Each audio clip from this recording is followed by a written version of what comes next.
ദേശീയ പുരസ്കാരം കിട്ടിയ ഒരു സിനിമയാണ് സമാന്തരങ്ങൾ. സമാന്തരങ്ങൾ എന്ന സിനിമ ഞാൻ എടുത്തിട്ട് അതിൻ്റെ പ്രൊഡ്യൂസർ സ്വാഭാവികമായിട്ട് ഞാനാണ്. എന്ന് വെച്ചാൽ എൻ്റെ ഭാര്യയായിരുന്നു പ്രൊഡ്യൂസർ.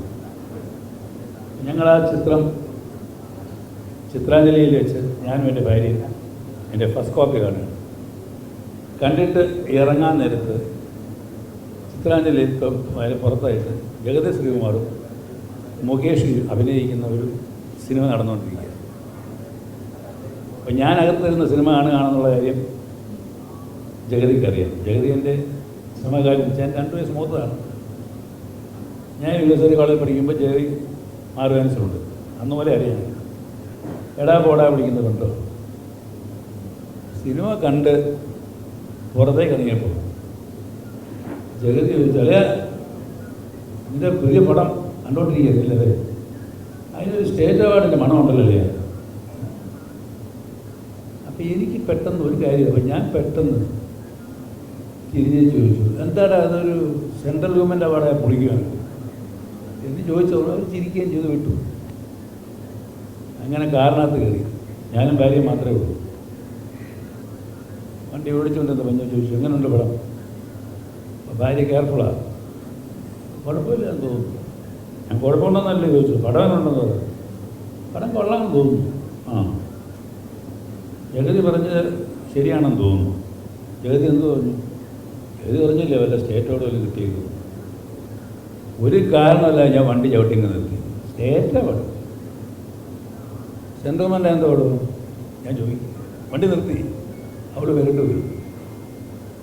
ഇതിന് 3 നാഷണൽ അവാർഡ് കിട്ടും. സത്യം പറഞ്ഞാൽ ഞാൻ വെറുതെ പറഞ്ഞ ഒരു വീർന്ന് പറഞ്ഞാണ് 3 നാഷണൽ അവാർഡ് ഇതിന് കിട്ടുമെന്ന് പറഞ്ഞു. അവളൊന്നും വേണ്ടിയില്ല, വണ്ടി വിട്ടു പോയി. നമ്മുടെ അവാർഡ് അനൗൺസ്മെൻറ്റ് വരും. എന്നെ ആദ്യം വിളിക്കുന്നത് മുകേഷാണ്.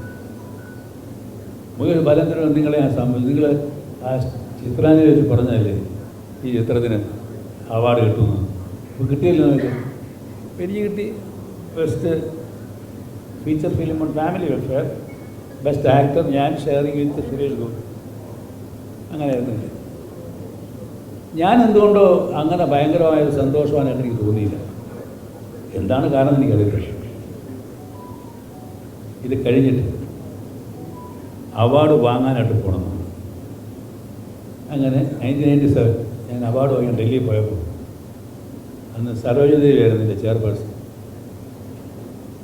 അപ്പോൾ ഞാനന്ന് അഡിഡാസിൻ്റെ ഒരു ടീഷർട്ട് കുപ്പിയൊക്കെ വെച്ചപ്പോൾ 1997 ആയിട്ട് ഓർത്തോ. അപ്പോൾ എനിക്കെതിരെ സരോജദേവി ഒരു ടീം നടന്നു വരിക, ജൂറി മെമ്പേഴ്സ്. ആ കൂട്ടത്തിൽ നമ്മുടെ ശങ്കർ മോഹനുണ്ട്, ഈസ് ഡയറക്ടർ ടു ഫെസ്റ്റിവൽസ്. പിന്നെ ശങ്കർ മോഹൻ കണ്ടിട്ട് കൈ എന്നിട്ട് പരിചയപ്പെടുത്തി ആർക്ക് സരോജദേവിക്ക്. Madam, this is Balachandran, the man who played the railway station master's role in the film. പറഞ്ഞു ഈ സരോജദേവി ലിറ്ററലി എന്നെ അങ്ങ് ഹഗ് ചെയ്തു. She cannot believe it, that old man in the film.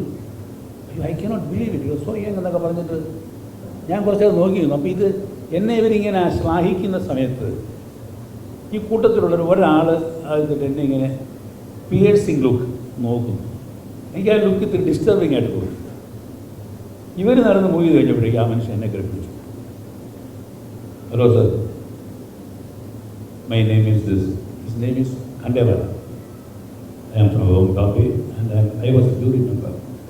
പിന്നെ പുള്ളി പറഞ്ഞത്, എൻ്റെ മനസ്സിലൊരു ഭാരമാണ്, എനിക്ക് ഒന്ന് ഇറക്കി വയ്ക്കണം, നിങ്ങൾ സഹായിക്കുമോ? എനിക്കൊന്നും മനസ്സിലായില്ല. വേറെ ഞാൻ സ്റ്റേയിങ് ചെയ്യുന്ന ഷോ ഹോട്ടൽ, റൂം നമ്പർ തന്നു. എൻ്റെ റൂം നമ്പർ ഞാൻ പറഞ്ഞു. ഞാൻ കൊണ്ടു നടക്കുകയാണ് ഈ ഭാരം, എനിക്ക് നിങ്ങളോട് ഷെയർ ചെയ്യണം. ഞാൻ പറഞ്ഞു കുഴപ്പമില്ല, അവാർഡ് ഫംഗ്ഷൻ കഴിഞ്ഞാൽ ഞാൻ അവിടെ തന്നെ ഉണ്ടല്ലോ, ഞാൻ താങ്കളെ അങ്ങോട്ട് വിളിക്കാം. തിരിഞ്ഞു.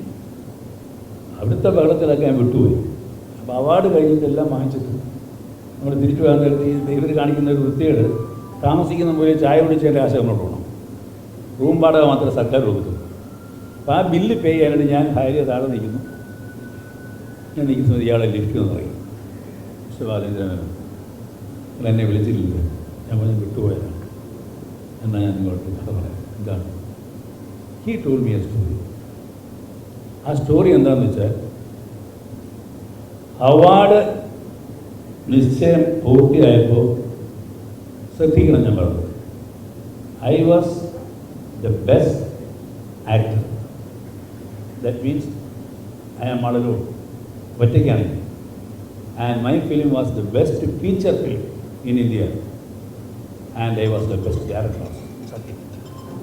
ഈ 3 അവാർഡും ബാലചന്ദ്ര മേനോൻ എന്ന് പറഞ്ഞ് തീരുമാനം ആകേണ്ട സമയം വന്നപ്പോൾ അതിനകത്ത് ഒരു തിരിമറി നടക്കുകയും ആ തിരിമറിയിൽ കേരളത്തിൽ നിന്ന് വന്ന ആൾക്കാർ തന്നെ നന്നായി തിരിമറിച്ചിട്ടാണ് ഈ രീതിയിൽ മാറിപ്പോയത്.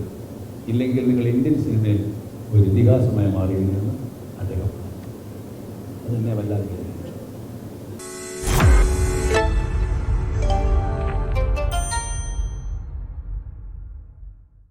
ലോകത്തെവിടെയായാലും ഏത് സമയത്തും 24 വാർത്തകളും ഓഗ്മെന്റഡ് റിയാലിറ്റി പാക്കേജുകളും എക്സ്പ്ലെയിനറുകളും വിശദമായി കാണാൻ ഞങ്ങളുടെ യൂട്യൂബ് ചാനൽ നിങ്ങൾക്ക് സബ്സ്ക്രൈബ് ചെയ്യാം.